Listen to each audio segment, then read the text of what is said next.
बहुत समय पहले की बात है। रामपुर नाम का एक गांव हुआ करता था। वह गांव बहुत ही हरा भरा और अनाज से भरपूर था। उसी घर में एक किसान और वह अपनी पत्नी के साथ रहता था। किसान का नाम था आशुतोष और पत्नी का नाम था ज्योति। वे दोनों बहुत ही अच्छे लोग थे। सुनो ज्योति, मैं आता हूँ अपने खेत से। अपने खेत में ना इस बार बहुत सारी फसल हुई है, तो मैं उसी को देखने जा रहा हूँ। ठीक है, मैं चलता हूँ। आशुतोष ये बात कहकर वहां से अपने खेत को देखने के लिए चला जाता है। उसके जाने के बाद उसकी पत्नी कहती है, ये तो चले गए, तब तक मैं घर के बाकी सारे काम कर लेती हूँ। और तो मुझे भी खाना भी तो बनाना है, पहले मैं झाड़ू लगा लेती हूँ। ज्योति घर की साफ सफाई करने लगती है। वह साफ सफाई करने के बाद वह खाना भी बना देती है। आशुतोष अपने खेत पहुंचता है। वह अपने खेत को हरा भरा देखकर बड़ा खुश होता है। बहुत अच्छी बात है। इस बार तो मेरा खेत अनाज से भरा पड़ा है। मैं बाजार में कल अनाज को काट कर बेच दूंगा और फिर उससे मुझे बहुत पैसे मिलेंगे। इस बार तो बहुत ही फायदा भी होगा। मैं तो बहुत खुश हूँ। आशुतोष बहुत खुश था क्योंकि उसके खेत में बहुत सारी फसल हुई थी और सारी फसल बहुत ही स्वस्थ और अच्छी भी थी और बहुत ज़्यादा भी था। दूसरी तरफ ज्योति अपने और अपने पति के लिए खाना बनाकर तैयार रखती है।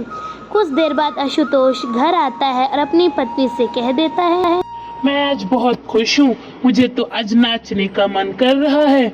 बहुत ही खुशी की बात है क्योंकि आज मेरे खेत में बहुत सारी फसल हुई है और सारी बहुत ही अच्छी हुई है और ढेर सारे भी। मुझे बहुत मुनाफा होगा। मैं तो आज बहुत खुश हूँ। लगता है कि मैं नाचूं। अरे वाह, बड़ी अच्छी बात है। फसल तो इस बार मैंने भी सुनी है कि बड़ी अच्छी हुई है सबके खेतों में। अब चलिए खाना खा लीजिए वरना ठंडी हो जाएगी। ठीक है। ज्योति और आशुतोष दोनों बैठकर खाना खाने लगते हैं। खाना खाने के बाद वो दोनों को बहुत ही थकावट होने लगती है, तो वे दोनों सो जाते हैं। सो जाने के बाद कुछ देर बाद बहुत ज़ोरों से बारिश शुरू हो जाती है। बारिश बहुत तेज से हो रही थी, साथ साथ बिजलियां भी कड़क रही थी। बिजलियों की आवाज़ सुनकर ज्योति की नींद खुल जाती है और वह देखती है कि बारिश हो रही है। वह चिंता में पड़ जाती है क्योंकि आशुतोष की फसल कल कटने ही वाली थी कि आज बारिश शुरू होने लगी। वह पानी के पास जाकर देखती है कि सच में बारिश हो रही है। वह अपने पति आशुतोष को उठाती है। सुनिए, उठिए, देखिए बहुत जोरों से बारिश हो रही है, बिजली भी कड़क रही है। हमारे अनाज का क्या होगा? सुनिए, उठिए जल्दी। देखिए बहुत जोरों की बारिश हो रही है। हमारी फसल तो इस बारिश में बर्बाद हो जाएगी। हम क्या करें? अब देखिए ना जरा। आशुतोष खिड़की के पास जाकर देखने लगता है कि सच में बारिश हो रही होती है। अरे बाप रे, ये मैं सोच रहा था कि कल मैं सारी फसल को काटूंगा, तो आज ये बारिश शुरू हो गई। कहीं ये बारिश मेरे फसल को बर्बाद ना कर दे। अब मैं क्या करूं? ज्योति, तुम ही बताओ, मेरी फसल का क्या होगा? आप चिंता मत कीजिए, बारिश कुछ ही देर में रुक जाएगी। उसके बाद फिर हम खेत चलेंगे अपनी फसल को देखने के लिए। तब तक आप बैठिए, आप चिंता मत कीजिए, फसल तो जल्द ही हो जाएगी। आप धैर्य रखिएगा। बारिश तो लेकिन लगातार बढ़ती ही जा रही है। लेकिन अभी का तो मौसम बारिश का नहीं था, फिर भी कैसे हो सकती है बारिश? पता नहीं ज्योति, बारिश कैसे हो रही है। मुझे तो डर लग रहा है कि कहीं मेरी फसल बर्बाद ना हो जाए, जो मैंने इतनी मेहनत से उगाई है। अपने खून पसीने को मैंने अपनी फसल में लगाई है। अब मेरी फसल की क्या होगी, मुझे तो जरा भी पता नहीं है। बस अब चिंता करके कोई फायदा नहीं है। दोनों पति पत्नी चिंता के मारे सो जाते हैं। वे दोनों सो जाते हैं, फिर भी बारिश रुकने का तो नाम ही नहीं ले रही थी। बारिश होती ही जा रही थी। वह बहुत ज़ोर से होने के बावजूद बिजली भी कड़क रही थी, बादल भी गरज रहे थे, हवा भी बहुत ज़ोरों की चल रही थी। कुछ देर बाद पति और पत्नी की नींद खुलती है। अब तक बारिश नहीं रुकी। मुझे तो अब पक्का यकीन हो गया है कि हमारी फसल अब बर्बाद होने से कोई नहीं बचा सकता। अब मैं क्या करूं? तुम ही बताओ जरा। चलो हम बाहर चलते हैं और पता करते हैं। आशुतोष घर के बाहर आकर देखता है कि बहुत ज़ोरों से वर्षा हो रही है। वर्षा के साथ साथ वहाँ पे बाढ़ भी आ चुकी है। वह पानी में बहुत धीरे धीरे चलकर एक व्यक्ति के पास जाकर बोलता है, भैया जी, ये बाढ़ कैसे आ गई? और अभी तो बाढ़ का तो कोई संभावना भी नहीं थी। ये बाढ़ कैसे आ गई? अब मेरी फसल का क्या होगा भैया जी? क्या करे भैया, मैंने भी बड़ी मेहनत से अपनी फसल को उगाया था। अब ये बाढ़ ने मेरी फसल को बर्बाद कर दिया। जब रात भर बारिश हो रही थी तब इसी बारिश के वजह से बाढ़ आ गई और मेरी फसल उसमें डूब गई। मैं क्या करूं भैया? हम किसानों के लिए तो आंधी तूफान दुख ही लेकर आती है। अब बहुत ही मुश्किल से मैंने अपने अनाज को उगाया था, मैं क्या करूं? ठीक है, चलता हूं मैं। वह व्यक्ति अपनी पत्नी के साथ आया था। वह चुपचाप वहां से चला जाता है। वह भी एक किसान होता है, उसे भी बड़ा दुख था। किसान के पीछे पीछे उसकी पत्नी पानी में संभलते हुए आगे को बढ़ जाता है। साथ साथ उसकी पत्नी भी होती है। ये सब देखकर आशुतोष अपनी पत्नी ज्योति के पास जाकर कहने लगता है, उस व्यक्ति ने सही कहा था। किसान के लिए तो जब भी कोई तूफान या फिर बाढ़ आती है तो हमारे नसीब में ही दुख होता है। अब तो मेरी फसल बर्बाद हो गई। अब खाने की भी किल्लत होगी। अब हम क्या खाएंगे और कैसे रहेंगे, तुम ही बताओ। उस व्यक्ति ने सही कहा था। अब कोई चारा नहीं है। मेरे सारी फसल का क्या होगा? अब जो भी होगा ऊपर वाले के हाथ में है। कैसे वह हमें बचाएगा? आज भर का ही हमारे घर में खाना बचा है। अब वो भी खाना हम बस आज भर ही खा सकते हैं। कल से तो हमें पानी पीकर ही सोना पड़ेगा। अब चलिए, हमें भी अब घर जाना है। हम इस बाढ़ में बाहर रहकर क्या करेंगे? आशुतोष और उसकी पत्नी ज्योति वहाँ से चली जाती है। वे दोनों घर आकर देखते हैं कि बारिश होना तो रुक जाती है। वे दोनों घर आकर देखते हैं शाम आने को होती है। तभी ज्योति कहती है, शाम होने वाली है, अब हमें भी खाना बना लेना चाहिए। मैं खाना बना कर लाती हूँ, आप यहीं पे रहिएगा। कम से कम आज भर तो खाना खा लेंगे अच्छे से। वहाँ से ज्योति ये सारी बातें बोलकर रसोई घर में जाती है और खाना बनाकर ले आती है।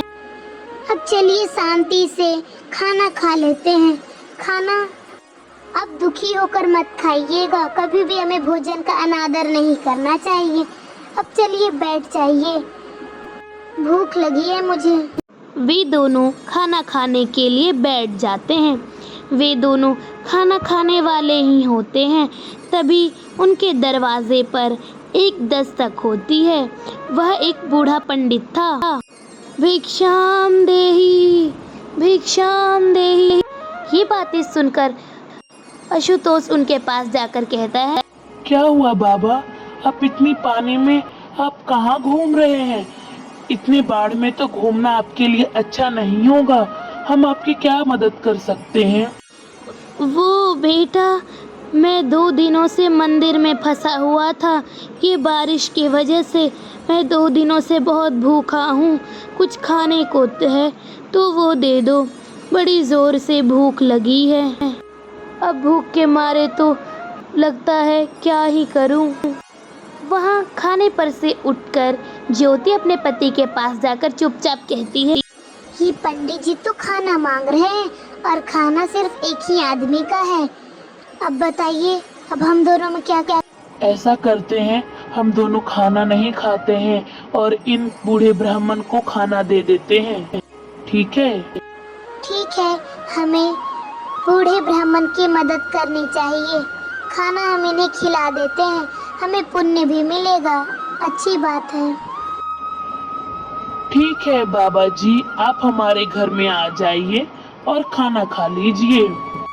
बेटा, अगर कोई बात है तो मुझे बता दो, मैं दूसरे घर से खाना मांग लूँगा और वहाँ से ही खाना खा लूँगा। तुम्हें कोई चिंता करने की ज़रूरत नहीं। नहीं नहीं, ऐसी कोई बात नहीं, आप हमारे घर आकर खाना खा लीजिए, हमें कोई तकलीफ नहीं है। आइए आइए। वह बूढ़ा ब्राह्मण चुपचाप आकर खाना खाने लगता है। वह बहुत दिनों से भूखा था, इसलिए वह खाने को बड़े चाव से खाने लगता है। वह खाना खाकर कहता है, धन्यवाद बेटा, तुमने मेरी बहुत मदद की। भगवान तुम्हारा भला करे। अब मैं चलता हूँ, बहुत देर हो गई है। ठीक है। बूढ़ा ब्राह्मण वहाँ से जाने ही लगता है।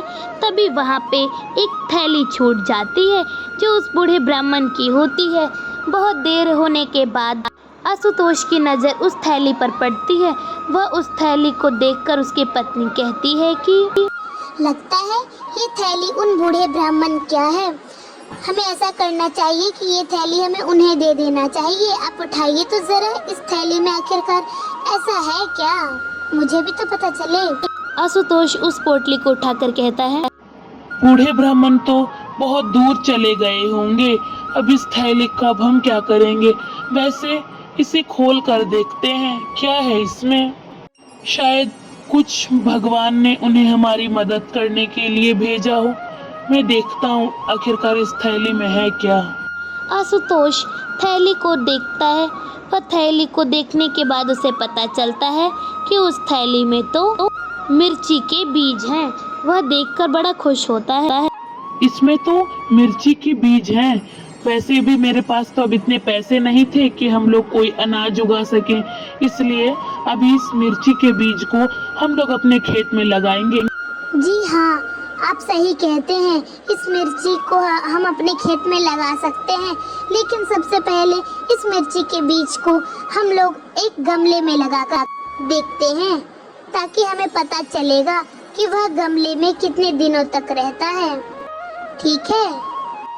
आशुतोष मिर्ची को एक गमले में रोप देता है और वह कहता है, अब हमें 1 से 2 हफ्ता इंतजार करना होगा, तभी ये मिर्ची का पौधा निकलेगा। फिर मैं उससे सारी बीज को निकालकर खेत में भी मैं उसे उगाऊंगा।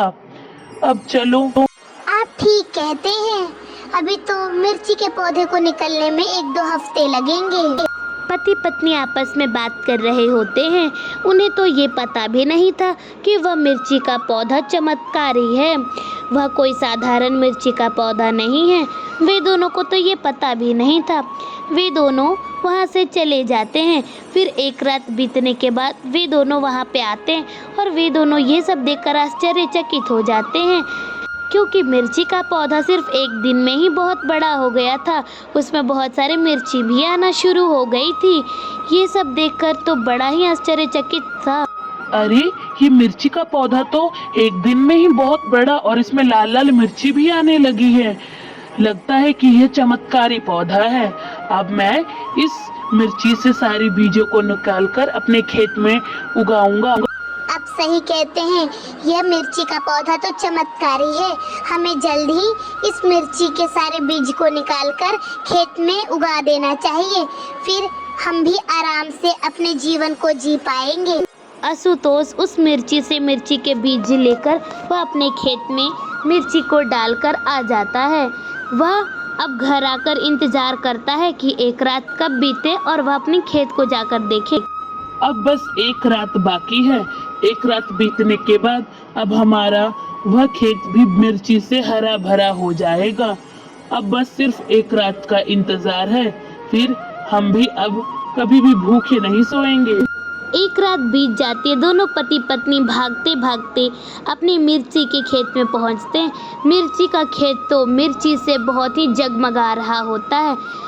वह खेत मिर्ची से हरा भरा होता है। तुमने सही कहा था, ये मिर्ची का पौधा तो बड़ा चमत्कारी है। एक दिन में ही इतनी सारी मिर्चियाँ हो गई हैं। अब मैं इन सारी मिर्चियों को बेच दूंगा और बहुत सारे पैसे कमाऊंगा। और अब हम भूखा नहीं सोना पड़ेगा। मैं तो बहुत खुश हूँ ये चमत्कारी मिर्ची का पौधा देखकर। सही कहा है भगवान ने, हमें हमेशा दूसरों की मदद करनी चाहिए। दोनों पति पत्नी बड़े खुश होते हैं और नाचने लगते हैं। तो देखा दोस्तों, हमें हमेशा दूसरों की मदद करनी चाहिए। दूसरों की मदद करने से उसमें हमारा फ़ायदा भी छुपा होता है। सब्सक्राइब।